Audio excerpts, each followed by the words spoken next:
മലദ്വാരത്തിൻ്റെ രക്തക്കുഴലുകളിൽ ഉണ്ടാവുന്ന വീക്കമാണ് piles haemorrhoids അഥവാ മൂലക്കുരു എന്ന് പറയുന്നത്. നമ്മളെ മലാശയത്തിൻ്റെ ഉള്ളിൽ നിന്ന് മലദ്വാരത്തിൻ്റെ അവിടേക്ക് വരുന്ന ഒരു കണക്ഷൻ അല്ലെങ്കിൽ ഒരു ഓപ്പണിംഗ്, ഒരു ചെറിയൊരു ഓപ്പണിങ്ങിനെയാണ് ഈ ഫിസ്റ്റുല എന്ന് പറയുന്നത്. ഒരു രോഗിയുടെ കൃത്യമായ രോഗവിവരണവും അവരുടെ ലക്ഷണങ്ങളും ഒരു മാനസികവും ശാരീരികമായ എല്ലാ ലക്ഷണങ്ങളും കണക്കിലെടുത്താണ് ഹോമിയോപ്പതിയിൽ ഇതിനെതിരായി ട്രീറ്റ്മെൻറ്റ് നടത്തുന്നത്. ഹായ് എവരിവൺ, ഇന്ന് നിങ്ങളുമായി ഷെയർ ചെയ്യാൻ വന്നിരിക്കുന്നത് സർവ്വസാധാരണമായി ആളുകളിൽ കണ്ടുവരുന്ന ഒരസുഖത്തെക്കുറിച്ചാണ്. പൈൽസ് ഹെമറോയിഡ്സ് അഥവാ മൂലക്കുരു. അപ്പോൾ എന്താണ് ഇത് എന്നും അതിൻ്റെ ലക്ഷണങ്ങൾ എന്തൊക്കെയാണെന്നും അതെങ്ങനെ നമുക്ക് മാനേജ് ചെയ്യാമെന്നും എല്ലാം നമുക്ക് ഈ വീഡിയോയിൽ കാണാം. ഞാൻ doctor Gatha, senior homoeopathy consultant, Olive homoeopathy, Kizhisseri, Malappuram ജില്ല. അപ്പോൾ എന്താണ് ഹെമറോയിഡ്സ് അഥവാ പൈൽസ് അല്ലെങ്കിൽ മൂലക്കുരു എന്ന് നമുക്ക് നോക്കാം. മലദ്വാരത്തിൻ്റെ രക്തക്കുഴലുകളിൽ ഉണ്ടാവുന്ന വീക്കമാണ് പൈൽസ് ഹെമറോയിഡ്സ് അഥവാ മൂലക്കുരു എന്ന് പറയുന്നത്. അത് പതുക്കെ താഴേക്ക് ഇറങ്ങി വരികയും, അതായത് പല സാഹചര്യങ്ങൾ വരുമ്പോൾ നമുക്ക് കോൺസ്റ്റിപ്പേഷൻ അങ്ങനെ എന്തെങ്കിലും സ്ട്രെയിൻ ചെയ്യേണ്ടി വരുന്ന ഒരവസ്ഥയിൽ അത് പതുക്കെ പുറത്തേക്ക് വരുന്ന ഒരവസ്ഥയാണ് മൂലക്കുരു അഥവാ പൈൽസ് ഹെമറോയിഡ്സ് എന്ന് പറയുന്നത്. ഇന്ന് ഇത് സർവ്വസാധാരണമായി പ്രായഭേദമന്യേ കണ്ടുവരുന്നുണ്ട്. കുട്ടികളിൽ പോലും ഇതിൻ്റെ ഒരു ലക്ഷണങ്ങൾ കാണിക്കുന്നുണ്ട്. അപ്പോൾ പലപ്പോഴും ആളുകൾ ഇത് തുറന്ന് പറയാനുള്ളൊരു മടി കാരണം രോഗം മൂർച്ഛിക്കുന്ന ഒരു അവസ്ഥയിലേക്ക് എത്തുമ്പോഴാണ് ട്രീറ്റ്മെൻറ്റിനായി വരുന്നത്. ഇത് സാധാരണയായി 2 തരത്തിൽ ഡിവൈഡ് ചെയ്തിട്ടുണ്ട്: ഇൻറ്റേർണൽ ആൻഡ് എക്സ്റ്റേണൽ പൈൽസ്. പേരുകൾ പറയുന്ന പോലെ തന്നെ ഇൻറ്റേർണൽ എന്ന് പറയുമ്പോൾ ഉള്ളിലും, എക്സ്റ്റേണൽ എന്ന് പറയുമ്പോൾ പുറത്തും. ഇൻറ്റേർണൽ പൈൽസ് എന്ന് പറയുമ്പോൾ നമ്മൾ മലദ്വാരത്തിൻ്റെ ഉള്ളിലുള്ള രക്തക്കുഴലുകളിൽ ഉണ്ടാകുന്ന ആ വീക്ക്, ഇത് സാധാരണയായി അധികം പെയിൻഫുള്ളോ അത് ബുദ്ധിമുട്ടുണ്ടാക്കുന്നില്ല. എന്തെങ്കിലും ഒരു സാഹചര്യം വരുമ്പോൾ, അതായത് കോൺസ്റ്റിപ്പേഷൻ അല്ലെങ്കിൽ കൂടുതലായിട്ട് സ്ട്രെയിൻ ചെയ്യേണ്ട ഒരു അവസ്ഥ വരുമ്പോൾ പതുക്കെ മലത്തോടു കൂടെയോ അല്ലെങ്കിൽ മലം പോയതിനു ശേഷമോ മലശോധനയ്ക്ക് ശേഷമോ ചെറുതായിട്ട് ബ്ലീഡിങ് കണ്ടുവരുന്നു. അപ്പോൾ ഇതാണ് ഇൻറ്റേർണൽ പൈൽസ് എന്ന് പറയുന്നത്. പക്ഷെ നമുക്ക് ഏറ്റവും ബുദ്ധിമുട്ടുണ്ടാക്കുന്നതും ആളുകൾ പലപ്പോഴായി ട്രീറ്റ്മെൻറ്റിന് എത്തുന്നതും എക്സ്റ്റേണൽ പൈൽസ് മൂലമാണ്. അതായത് മലദ്വാരത്തിൻ്റെ വശങ്ങളിലുള്ള രക്തക്കുഴലുകൾ അവിടെ തടിച്ച്, അതുപോലെ തന്നെ ആ ഭാഗത്തുള്ള മാംസങ്ങളിലൊക്കെ ഇൻഫ്ലമേഷൻ ഉണ്ടാകുന്ന ഒരു അവസ്ഥയാണ് എക്സ്റ്റേണൽ പൈൽസ് എന്ന് പറയുന്നത്. അപ്പോൾ ഇതിൻ്റെ ലക്ഷണങ്ങൾ എന്തൊക്കെയാണെന്ന് നോക്കാം. വേദനയേക്കാൾ കൂടുതൽ ഇത് വരുന്നത് ബ്ലീഡിംഗ് ആണ്. ബ്ലീഡിംഗ് എന്ന് പറയുമ്പോൾ മലശോധനയ്ക്ക് ശേഷം ഉണ്ടാകുന്ന തുള്ളിയായിട്ട് പോകുന്ന ബ്ലീഡിങ്, അതുപോലെ തന്നെ ചൊറിച്ചിൽ, നീറ്റൽ, പിന്നെ പുറത്തേക്ക് തള്ളി വരുന്ന അവസ്ഥ. ഈ പുറത്തേക്ക് തള്ളി വരുന്നതിന് പല ഗ്രേഡായിട്ട്, അത് കൂടുതൽ രോഗം മൂർച്ഛിക്കുന്ന ഒരു അവസ്ഥയിലേക്ക് ഇത് എത്തുമ്പോൾ അത് പുറത്തേക്ക് തള്ളി നിൽക്കുകയും ആ തടിപ്പ് അവിടെ തന്നെ നിൽക്കുന്നത് പോലെയും അനുഭവപ്പെടാറുണ്ട്. പിന്നെ നമുക്ക് ഇതിൻ്റെ കാരണങ്ങൾ എന്തൊക്കെയാണെന്ന് നോക്കാം. പാരമ്പര്യമായിട്ട് ഇത് വരാമെങ്കിലും വയറിനകത്ത് വരുന്ന അമിതമായ പ്രഷർ മൂലം ആ വരുന്ന സാഹചര്യത്തിലാണ് ഈ പൈൽസ് ഉണ്ടാകുന്നത്. അപ്പോൾ വയറിനകത്ത് എന്തുകൊണ്ടൊക്കെയാണ് ഈ അമിതമായിട്ടുള്ള പ്രഷർ വരുന്നത്?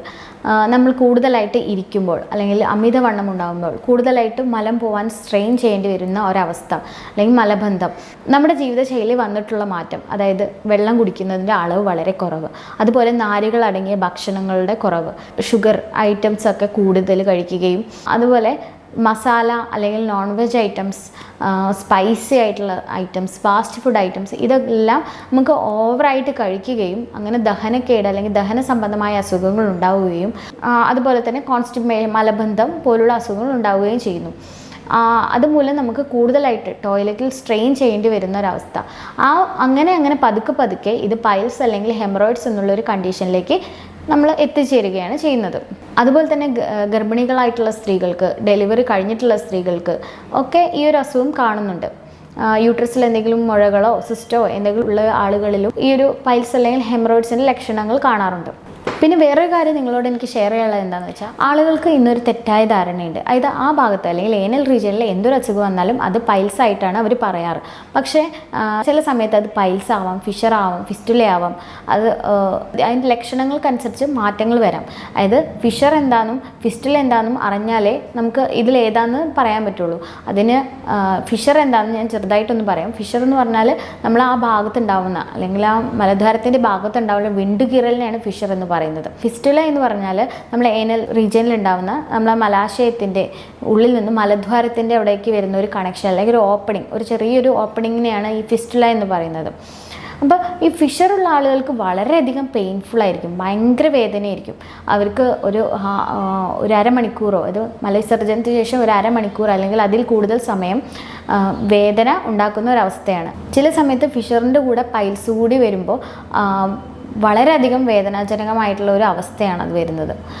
അതുപോലെ തന്നെ ഫിസ്റ്റുലയുള്ള പേഷ്യൻസിന് നീരൊലിപ്പ്, അവിടെ ഒരു തടിപ്പ്, അങ്ങനെ പല ലക്ഷണങ്ങളും കാണാറുണ്ട്.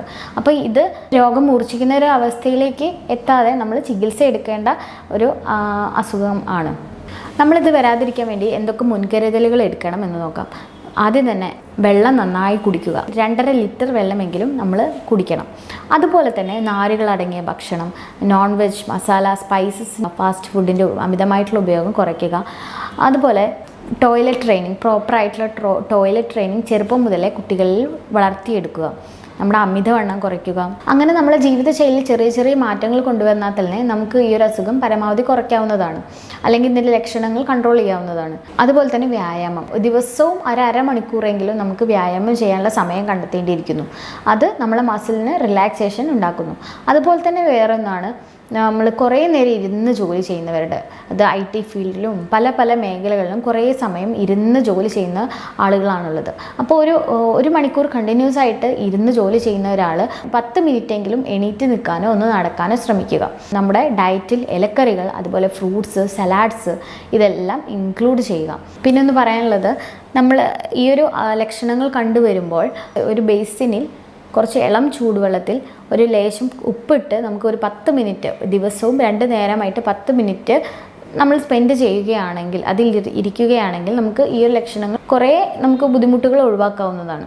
കൃത്യമായ രീതിയിൽ കൃത്യമായ ചികിത്സ എടുക്കേണ്ടത് വളരെ അത്യാവശ്യമായ ഒന്നാണ്. അപ്പോൾ ഹോമിയോപ്പതിയിൽ ഇതിനെതിരെ ഫലപ്രദമായ പല മരുന്നുകളും ലഭ്യമാണ്. എസ്കുലസ്, നെക്സ്വോമിക്ക, സൾഫർ, അങ്ങനെ ഫോസ്ഫറസ് തുടങ്ങിയ പല മരുന്നുകളും നമുക്ക് ഉണ്ട്. ഒരു രോഗിയുടെ കൃത്യമായ രോഗവിവരണവും അവരുടെ ലക്ഷണങ്ങളും ഒരു മാനസികവും ശാരീരികമായ എല്ലാ ലക്ഷണങ്ങളും കണക്കിലെടുത്താണ് ഹോമിയോപ്പതിയിൽ ഇതിനെതിരായി ട്രീറ്റ്മെൻറ്റ് നടത്തുന്നത്. അപ്പോൾ ഇനി അടുത്ത ടോപ്പിക്കുമായി ഞാൻ വീണ്ടും വരുന്നതാണ്. Thank you. ഞാൻ doctor Gatha, senior homoeopathy consultant, Olive homoeopathy, Keesseri.